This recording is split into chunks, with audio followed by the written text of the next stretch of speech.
there's a clear path in almost every genre of business, but in the music and art genres, there isn't a path.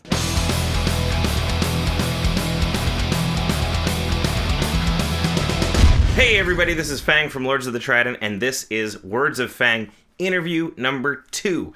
And today we are sitting down with the man, the myth, the legend, Mr. Roy Elkins, CEO of Broad Jam and Between the Waves Music Festival. Roy and I have known each other for years, and he is an absolute bastion of the Madison music scene and just the music industry in general. So Roy, for people who are not familiar with you and what you do, give us a little introduction. Well, Broad Jam was started in 1999, and our mission simply was to help songwriters get their music online. Because if you remember back then, there were a lot of great sites out there like mp3.com and Riffage and Iuma, Loud Energy. There's some real good sites, but they were mostly artist-focused and not really songwriter-focused. So we really built our core database around the song and metadata around the song. Well, that's evolved over the years. We've gotten now into contest submissions and film and TV submissions, and we have a social network that has over 100,000 musicians use it every month worldwide. But I think if you ask 100 people that signed up to Broad Jam today, why did you sign up? They would say to get their music licensed. Right. And that's why you initially created it around the song versus around the song. Artist? Yeah, around the song. So musicians could pitch their songs, not necessarily themselves as an artist. Now, we do have profiles now, and it's expanded into, more of a artist/song community. But I think most of them think about getting licensed when they come to Broad Jam or selling their music in some way, which is kind of the irony, because if you ask 100 people who've been on the site for a year, why are you on Broad Jam? They'll say the social community, hands down. Not because we don't have success licensing. Actually, we have, quite a bit of success. Like we're approaching 15,000 licenses or connections in the music business here. Probably midsummer we'll break that barrier. And and many people who've never been licensed have been licensed, but the thing I'm most proud of is the connections that people make with musicians all over the world. And somebody in Maine will write an album with somebody in Australia, or somebody in Kansas writes a song with somebody in Spain, and they've never met except on our site. And that's what I'm going to remember. If I left Broad Jam tomorrow, that's my memory of it. And that's really amazing. Connecting people. And it's just, and we hear that all the time. And the other thing I'm really proud of is over 90% of our members are free.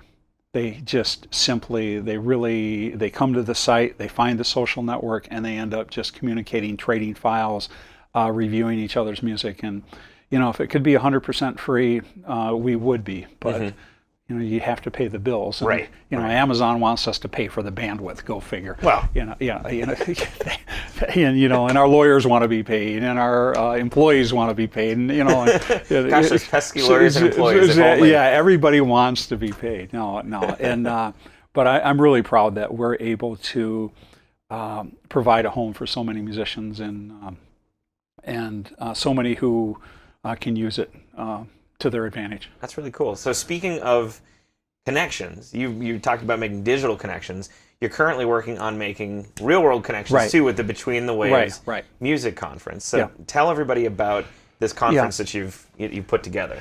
Well, it's the idea probably sprang from my early days at Ensoniq Keyboards, where I ran the Ensoniq School, and we had a lot of in-house training programs for our dealers and artists and various people who want to come through.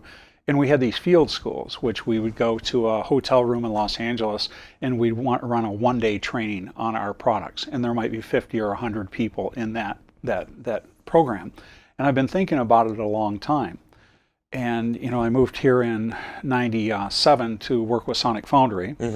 And after being here 3 or 4 years, you just fall in love with this community and the scene here. I mean, you live here. It's just an awesome community of musicians and just very strong musicians here. And we never have really had a conference. And there really isn't a conference like this in the Midwest, at least of this size, and where it runs for 3 days and you have speakers coming in from around the world. And the goal is to teach everyone how to make a living making music. And so our mission is to bring the industry here, some of the top people in the world here, and then also help our musicians expand make their connections outside of Madison. Sure. So, you went to NAMM with us last year. Right. And that's what I hope to do as we go to these different events, maybe take a handful of people to help them get connections physically. Although it really is a digital world, the industry still is a face-to-face business. Right.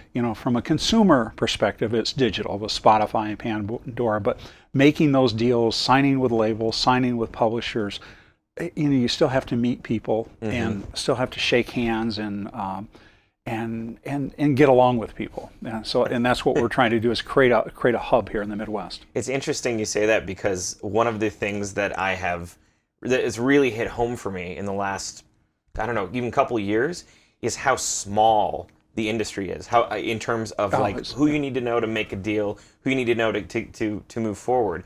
I mean, it's incredible, like the small number of connections that you can have with people who have a big role to play that can move you forward.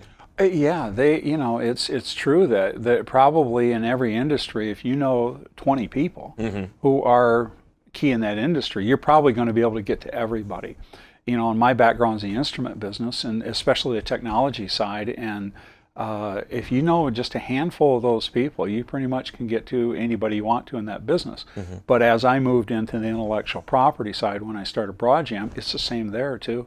There's the 5 or 10 or 15 or 20 key publishers, the labels, managers in the world that virtually know all the players. So if you end up meeting and working with a handful of those people, it can really advance your career.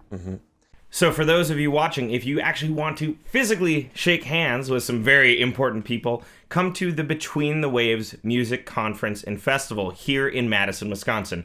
June 7th through 9th. Through the 9th.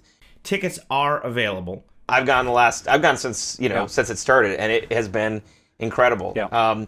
Butch Vig and Craig Anderton, and I mean, so many different people are going to be there. And we had the Avett Brothers too. Remember the that Avett Brothers, session? That was one of the most amazing, not only sessions we've had, but moments in my life. Right. I mean, that was, to have them just sitting on a stage in front of 100, 150 people in an intimate environment, just talking about their early days and playing for us, and it was just. And then that night they go play in front of 5,000 or 6,000 people, down the road. Incredible. Absolutely incredible. And of course Butch Vig from Garbage, as you said, and Craig Anderton. There is no bigger guru in the technology business. This year we have Michael Frondelli coming, who is, just look up his name. He's engineered virtually every album you have in your collection. I mean, he's just an amazing engineer. We have. Michael Bodeker's coming back, who played on every Michael Jackson record and is just a synth guru. The thing I'm most proud of this year is we have a partnership with UCAN, the Urban Community Arts Network. They're going to run their Level Up conference within our conference. Oh, that's awesome. And then with Sarah Akawa, she's bringing in the LGBT community, and we're going to have a mini conference for the LGBT community, so within our conference. So it's going to be greatly expanded, and a lot of great speakers this year. That's amazing. Yeah. A lot of us, we think about the music industry and our entry into it, and we have this sort of picturesque dream of what it'll be like. And also a lot of us have that dream, shattered pretty quickly. I'm wondering, now that you've been in the industry for so many years, is there something that you wish you would have known before entering the industry, or maybe something that is that was the biggest shock to you? Kind of looking back on it? Yeah, I wish I would have had, my dream, and still is, that when the Beatles get back together, they're going to call me to replace John or George. I don't think the fire... So, like a small dream, basically. Yeah. Well, I like every other musician on the planet. I wanted to make it, and I wish I would have had a better plan. And we always say as we get older, if we'd have known then what we know now. And I wish I'd had a better plan and thought about, I'll give you an example, sampling. I was really into sampling in the early 80s, and I just gave my libraries away. I just gave them, let people copy my samples, never thinking there's going to be a market for this someday. And I still have, I don't know how many samples in my, probably 5,000, 10,000 things I sampled at one point or another, everything from turning the water on to sampling a guitar. And I wish I'd had a better plan. Not just that example, but a musical plan, and thinking about how I'm going to make, not only how I'm making the music, but what am I going to do when it's done.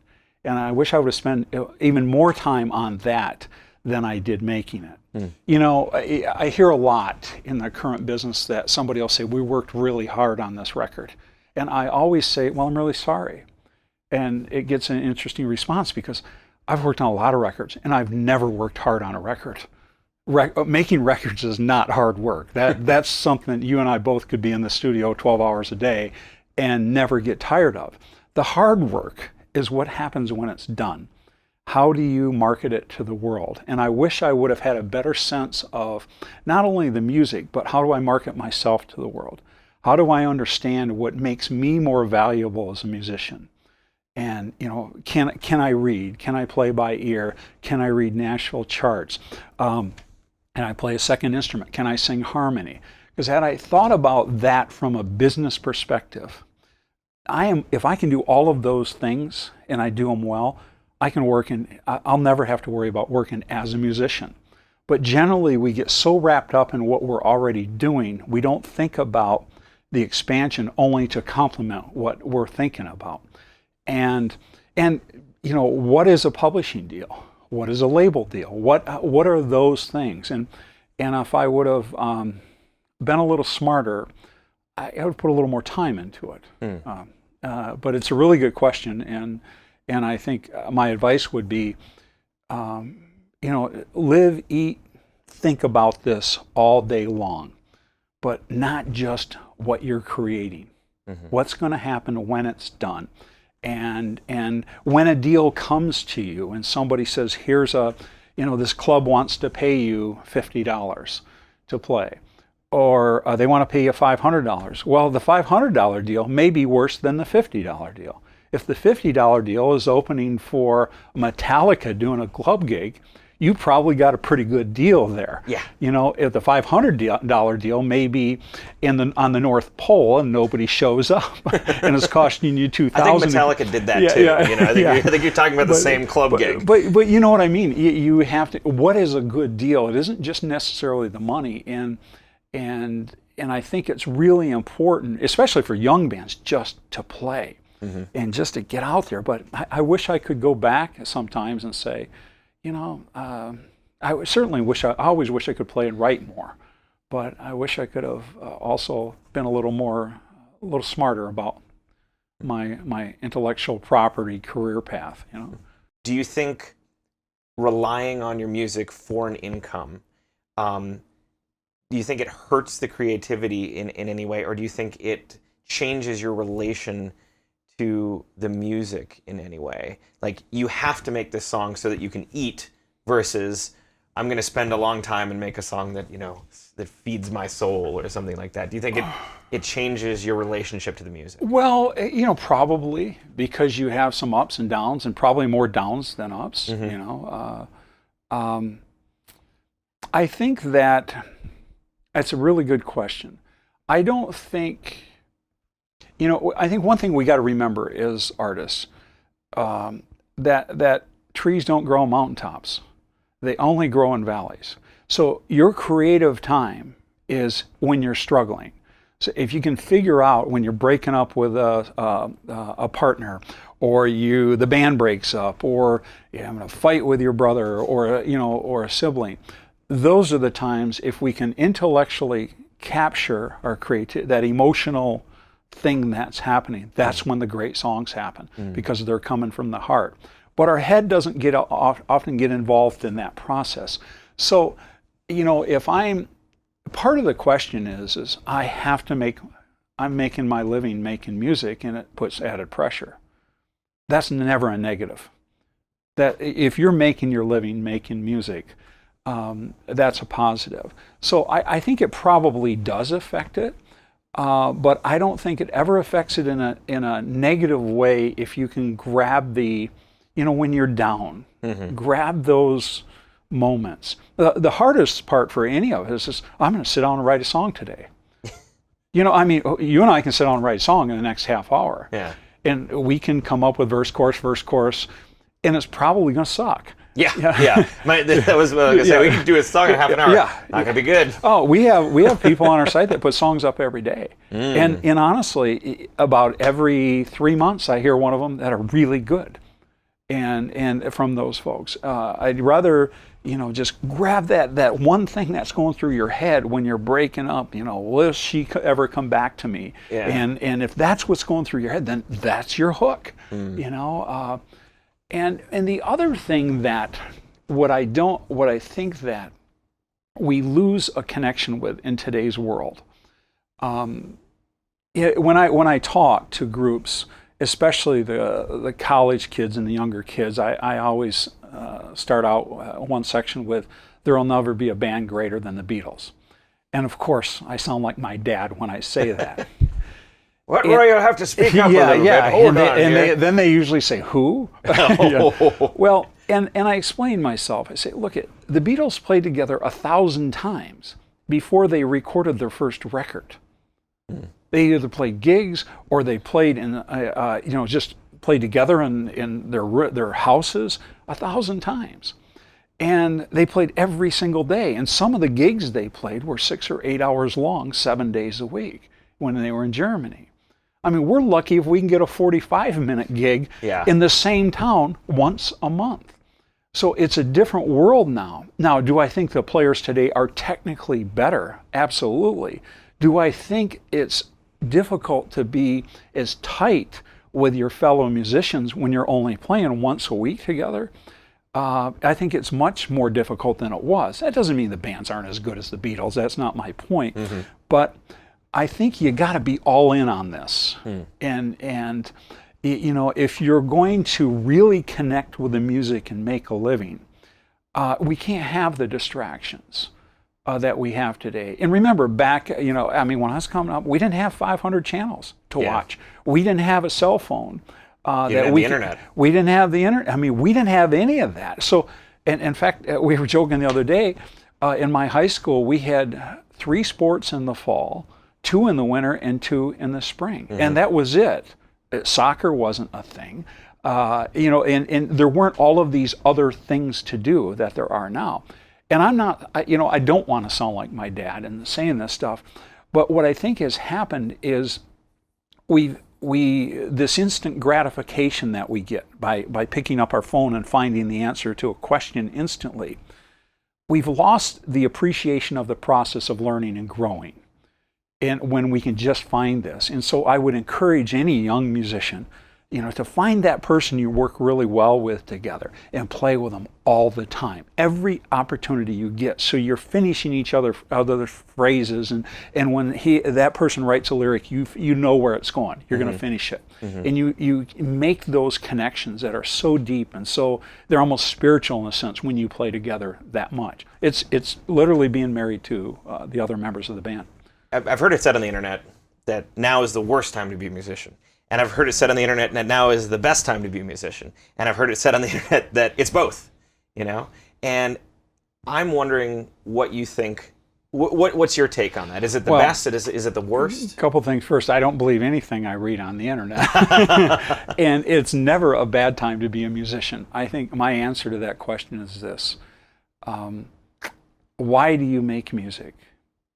Are you making music to make a living? If that's your sole purpose for making music, then it's a horrible time to be a musician at any time in history. If you're making music because it comes from your heart and you're pouring out your songs because you're creative and you feel good about it, that's why we make music. That's why musicians make music, and that's why songwriters write. There's never a bad time for that. Now, from the business side of it, is it a little harder or more difficult? My take is this. Well, I hear people occasionally say, you know, I had 32 billion streams and I got 8 cents from Spotify or some number. What happened before that? How many streams how many radio plays did you get, and how much did you get paid? The only difference now is that somebody is counting every single stream. I'm not sure it's any different, except it's being reported now what the percentages are. I'm sure somebody out there will argue with me. But the difference now is there's an absolute definitive number that can be tracked.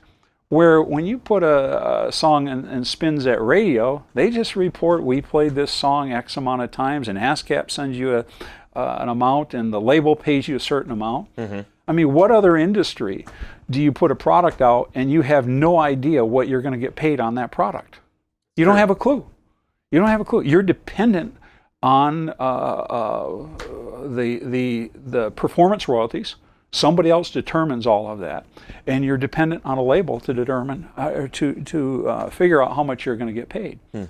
And I think the industry is getting to a point where you'll know exactly what that is someday, because it's becoming all digital. Prior to the internet, we didn't know that. The other part of that question is this: is that I often hear the internet made the playing field level. And so that makes it a good time to be a musician. It didn't make the playing field level unless you're thinking about how record labels promote their bands. You know, in a typical label budget, 90% of the budget for a record is marketing. So if you're spending, as an indie musician, $10,000 in the studio to make your record, my guess is you don't have $90,000 set aside to market that record. And that's the part of it so the internet has not made it the playing field level for the indie musician. It's actually given the folks who have those big budgets more of an advantage to get their music. No, I'm not dissing the labels by any means, because it's just it's an avenue to get your music out there. So we need to think about, if you truly want to take advantage of this, obviously, you know, the weekly sessions like you guys do, you know, the weekly communication with your potential customers or your fans or somebody in the industry. You're just constantly pushing your stuff on a regular basis. So I don't think that it's ever a bad time to be a musician. I think the opportunities right now are huge, and with some just good creative and innovative thinking, it could be great. I mean, if you go back to the guys who did the treadmill video 10 years ago or so. Okay, go. Yeah. I mean, what are they going to be remembered for? The treadmill video. The treadmill video. Without that video, I mean, they're very good musicians, actually. The record's good, but that was creative. That put them on the map. And they've done a couple of great innovative videos since then. But, you know, and that's what I'm talking about, creativity. How do you know, when you have an event, you know, in a club, is it different? Is it on this day of the week? Is it, you know, is there a certain reason for people to come? And so I do think it's always a good time to be a musician. If there was, you know, one thing, so I guess to preface this question, you've been in the industry for a long time, and you've seen a lot of the ups and downs, the good and bad, from all different perspectives, business perspective, musician perspective. If there's one thing about the music industry that you could just wave a magic wand and get rid of forever, what would it be?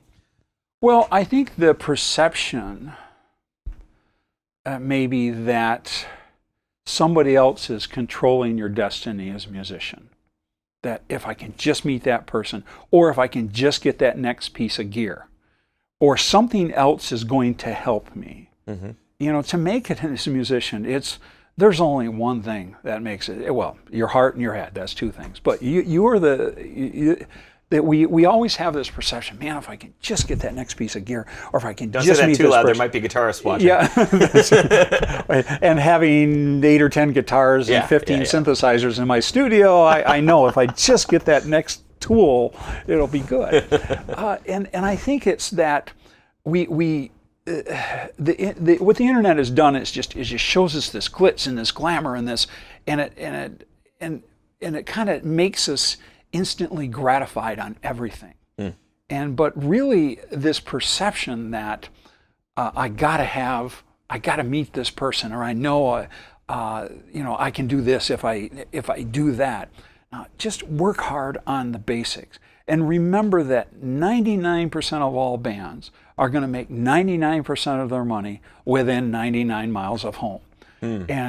And you can do that. You can make a living in your local market, and if you just really think about it. And you're not going to make it to the national market until you have done that, unless you have a string of luck, or you can afford to move to LA or New York or Nashville, or you start building your own fan base, which you guys have. I mean, I think you guys have a great opportunity because you're building a fan base. But I would like to remove this notion that my career is in somebody else's hands. It's not. And I think that when the people I've met along the way, they don't have arrogance; they have confidence. They're not offensive. They're confident, and they move forward, and they think about their careers, and they work hard on their careers. So. Same question, but now for the live music side of things. Yeah. In terms of what would you wave a magic wand and get rid of on the live show end? Yeah, well, this is what I would do. If I think the thing that bands have to remember, if you want to hear Lords of the Trident, I don't need to come to your show. I can take the record that I have and put it in my CD player, or I can stream it. If I want to hear you, I can hear you anytime I want. I can go to Spotify and find it, or wherever. But when people come to your show, they're not coming to hear you. They're coming to see you. You guys have created a reason for people to come to see you because of your show. If you stood on stage and looked at your shoes all night long, people are going to listen to your record a lot. But there's a reason, there's a difference between your record and your live show. And your records are very good, and your live show is very good as well. And I think so many bands forget that like I mentioned a second ago, when you're done making the music, that's when the work starts. When you get to the club, your job is your job is not playing music. That's the fun part. It's what happens in between the songs, what happens during the songs that are not the notes. It's what you're not playing is what they come to see. How many people are lined up at the t-shirt table at the breaks, or want an autograph, or want to buy a CD? I go see so many bands that I like, and there's nothing there for me to buy. There's not a shirt, there's not a CD there, there's nothing there. They're tuning their guitars in between every song, and put another guitar on stage. Sure. And or get better tuners. Or figure out how to talk to the crowd and tune your guitar at the same time and keep them. Remember, the audience. This is not about you on stage. This is about the people in the crowd and what they've come to see. They didn't come to hear you. They came to see you and engage you.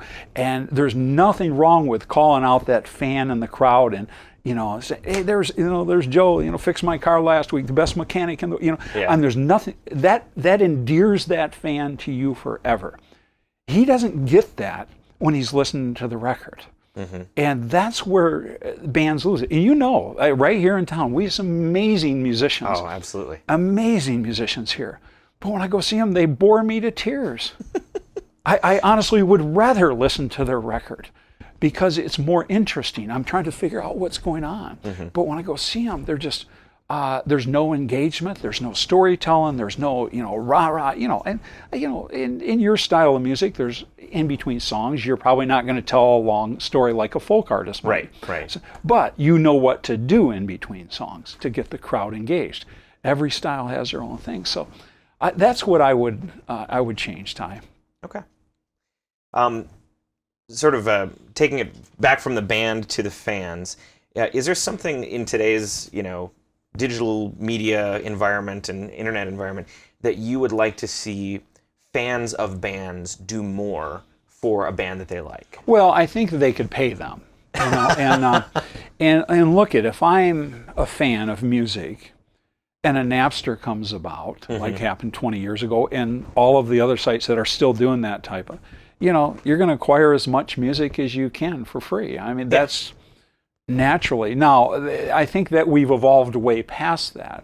I would love for fans to, subscribe to a band like at Patreon or something like that, and go see the bands. But I think it's hard when you look at it from a fan perspective. Well, what if I like 20 bands? Yeah. I can't afford to pay $5 a month to 20 bands. Right.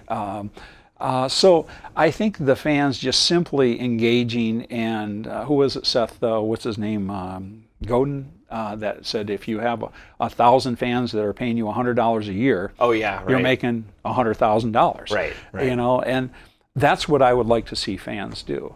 As I said when we opened this, I grew up in the Beatle era. You know how many versions of Abbey Road I have? I mean, if they put out another box set, I have it. and I have. You're a super fan. I'm a super fan, and that was the era when we grew up, and the Allman Brothers and Earth, Wind and Fire, and I have everything they've done, and I would buy it again. I don't even know if I'm conscious when I do it. I just want it. But Take my money. Yeah. It's ironic because I very rarely listen to that stuff anymore. It's all about new music now, and mostly local music is what I listen to. But I think fans can be supportive, not only by a musician's music, but there's another thing that we want as musicians. I think that is even greater than to make a living doing it. We want some sense of validation.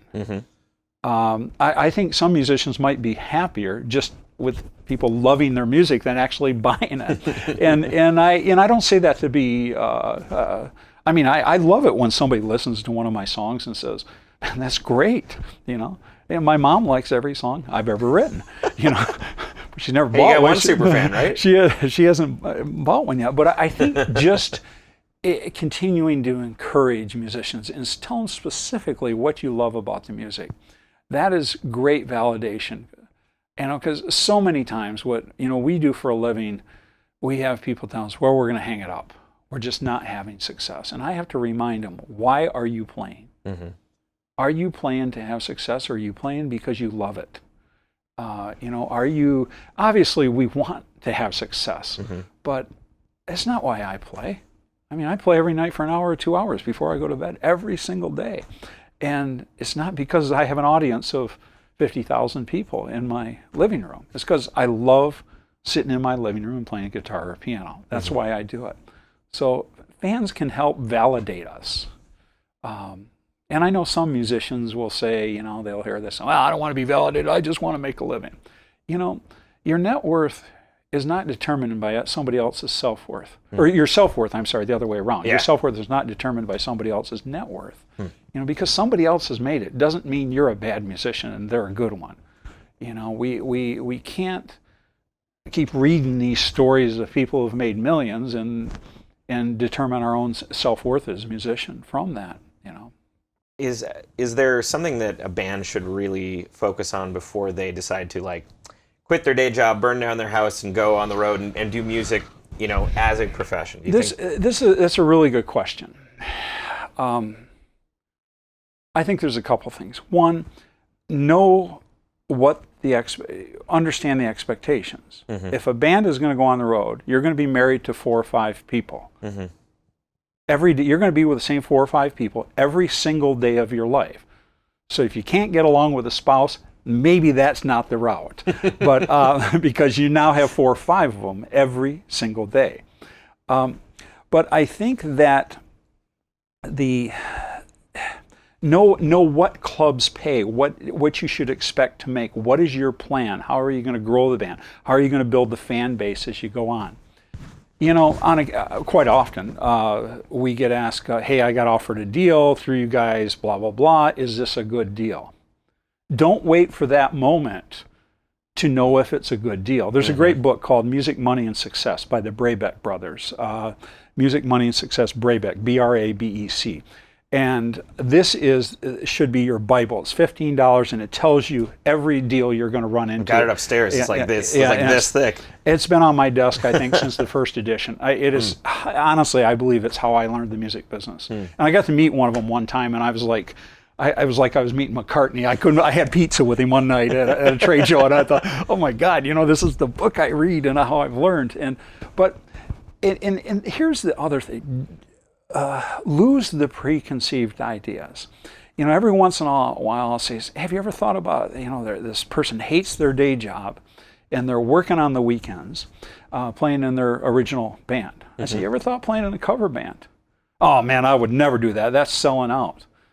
Well, I bet the guys in Brit Floyd don't feel they're selling out when they're making $10,000 or $20,000 a night, or $50,000 or $100,000 a night. I would rather play in a cover band so I can do my original music than work at McDonald's so I can do my original music.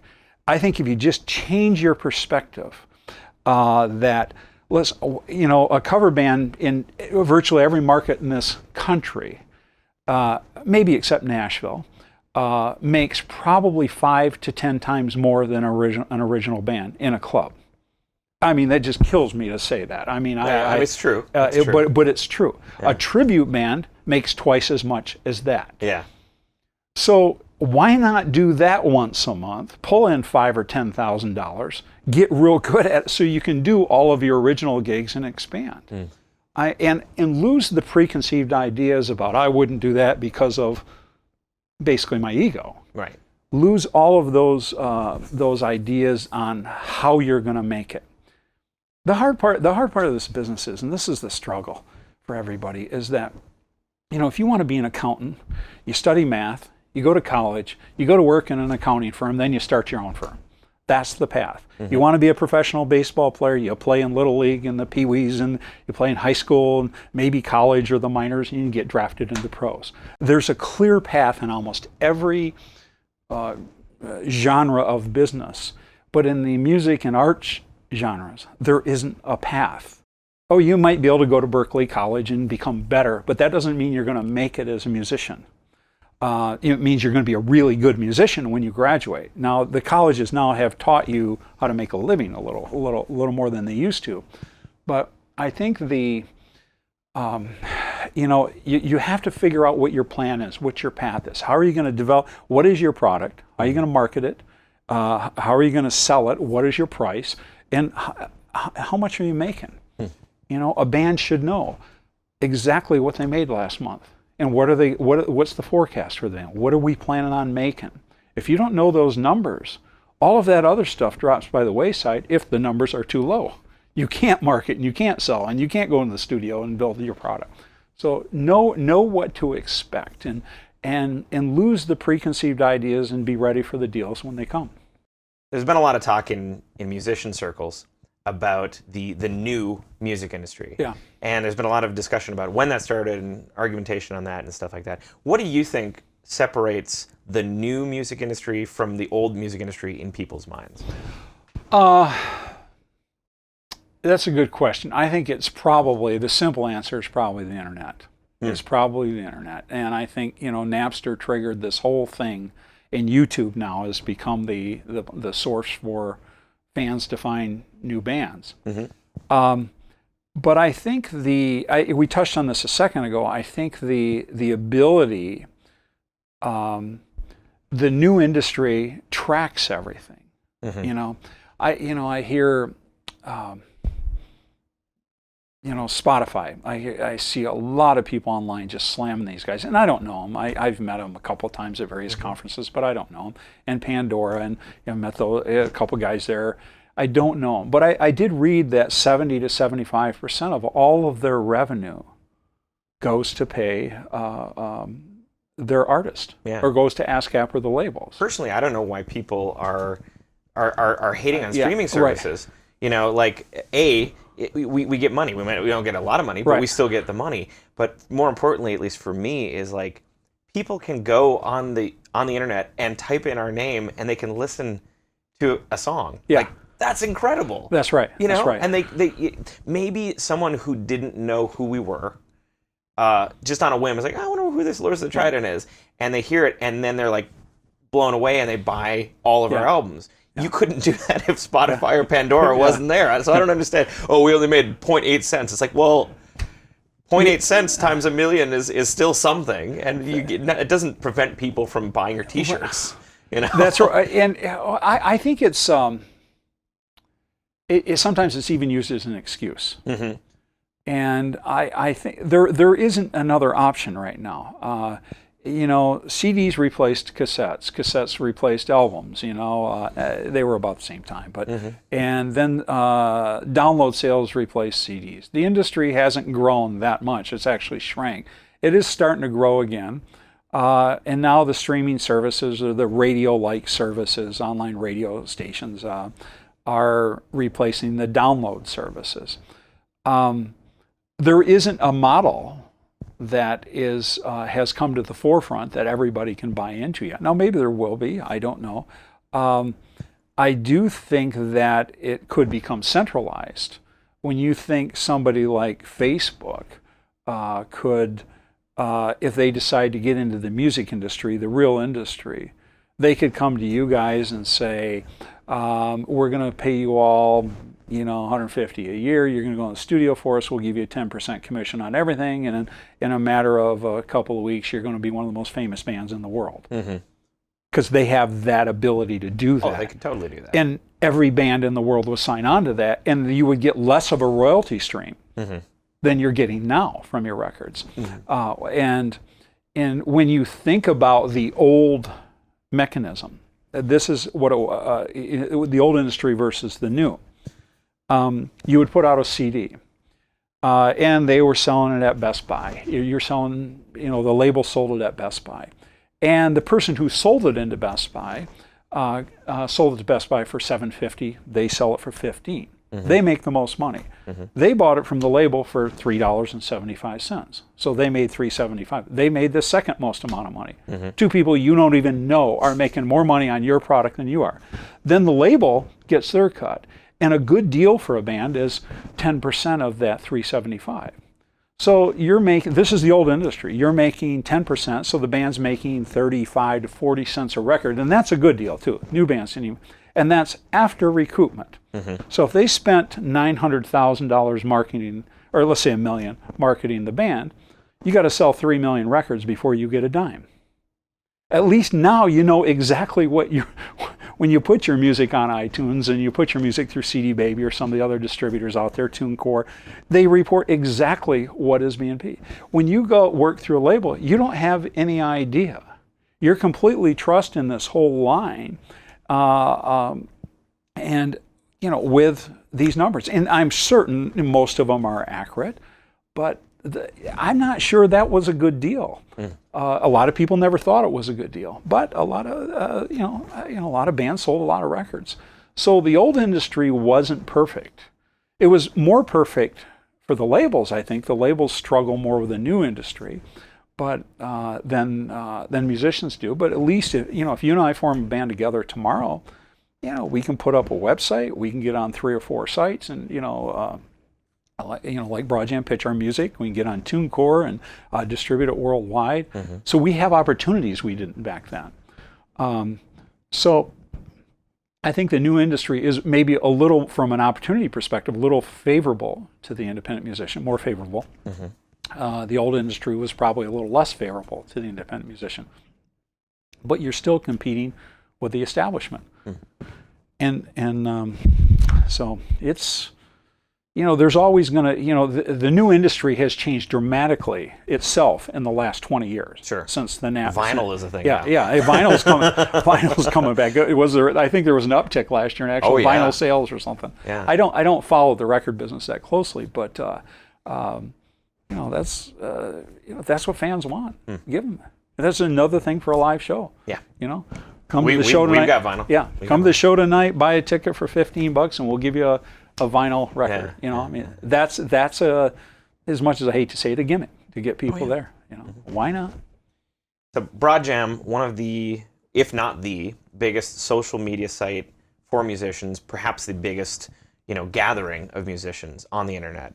I'd like to talk about social media in terms of, the new and old music industry. What do you think of the accessibility of musicians nowadays versus the old days? Do you think there's a loss of mystique when you can just go and chat someone and they can reply to you immediately versus, I'll never be able to meet Kiss or something like that. Right. If that's who they really were behind those masks. Exactly. I think that you're probably right with the question, but I also, with part of this answers along the lines of the previous question, is that if you're not engaging your fans, the new fan, maybe not the new industry, but the new fan expects you, especially the music buying public and the music acquiring public, 12 to 22-year-olds, they expect you to engage them online. Now, the Eagles, they're not going to engage you online. They don't need to engage you online, but I think the young bands who do that and engage with their fans regularly, it probably does remove the mystique a little. But look we want to know where our idols live. What do they do? Do they like to go fishing? Do they like to play basketball? We want to know that about them. We want to know about their personal lives. So if you share that, it can only help your career. Now, there's certain things. You're not going to share your finances online. Right, You're not going to share all the details of your love life online. Well, some artists. Some do. Some artists Some actually plan that strategy. Yeah. But I think that engaging your fans, I think it's almost a requirement today. Now, it would be interesting to see if somebody came out like a Kiss or even a Gwar, where you really may not know who's behind the mask. They were not real secretive about it, but it would be interesting to create that on the internet and see if fans would buy it. Yeah. And keep that mystique alive. But when I was younger, there were a lot of things I didn't know about the artist I idolized because I only knew them through their music and when I saw them on TV. So I think it kind of enhances the experience. And I see this more from a fan probably than an industry person. Sure. Is there an internet mistake that you see a lot of bands making, especially on social media? Yeah. When I sit on panels with CEOs of other internet music companies, we kind of joke about this. I will get an email from somebody that'll say, "Hey, Roy, we really love your site, blah, blah, blah. It's just fantastic." And they send a link. Can you go check it out? Check out my music on Reverb Nation. Oh, yeah. I've never walked into Walmart and said, "Hey, listen, Kohl's has got a great shirt over there. Would you run over that and get that for me?"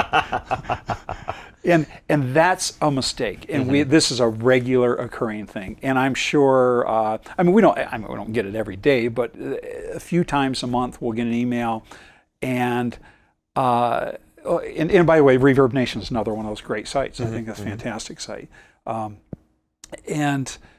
If you want to engage somebody in a company, make sure your music's on that company's site. And there's a reason. There's a technical reason. If you send me your music and you say go to Reverb Nation, and I really like it, there's nothing I can do for you. Right. Nothing. I can't forward it to anybody. I'm not going to go and send a link to someplace else. That isn't how this works. But if you're on my site and you send me a link to my own site, now when I send it out to the industry, I know who opens it, how long they listened to it, or did they listen to it? They might open the file or open the email, but did they even trigger the file? How long they listened to it? How many times they listened to it? Did they download the file? I track all that. So I know if I'm pitching to somebody and they say, "Oh yeah, I love that Lords of the Trident record you sent me," and I look, they didn't even open the file. I know I'm wasting my time. I don't know that if you send me to Reverb Nation to listen to your music, and they don't know that if you send them to Broadjam to listen to your music. So the most important thing is know who you're communicating with and what they might want. All right. Well, Roy, thank you so much for your time, for your wisdom, for coming on and talking to us. Let people know where they can find you online and what they should check out coming up for you, for Broadjam, for Between the Waves. Well, you can go to broadjam.com, www.broadjam.com, or btwmadison.com for Between the Waves. That's June 7th, 8th, and 9th. And I'm so excited this year that we have so many good people coming in. We will have about 35 speakers speaking at the conference. We'll have probably 30 to 35 bands playing in the evening on Friday and Saturday night on a few stages around town. It's just going to be the biggest and the best ever. And And Broad Jam's got some new stuff coming, but I don't like to talk about new stuff until we actually. But lots of licenses happening. But most importantly, if you use our site, just get on the site and get connected to other musicians. You never know who's going to be able to help or co-write with you, or you're going to be able to help them. You just never know. Just connect, whether it's on our site or any other site. Just try to get connected to as many fellow musicians as you can. And if you want to get connected to Lords of the Trident, go to patreon.com/Lords of the Trident. See, that transition was great, right? Patreon.com/Lords of the Trident. We're going to be putting the entire Roy interview completely, not completely unedited, but like all of his answers up for our Patreon backers at any level. So pledge $1, and you'll get the whole hour and a half with Roy out of that, and a bunch more stuff. Roy, thanks again for coming, and we will see you all next time.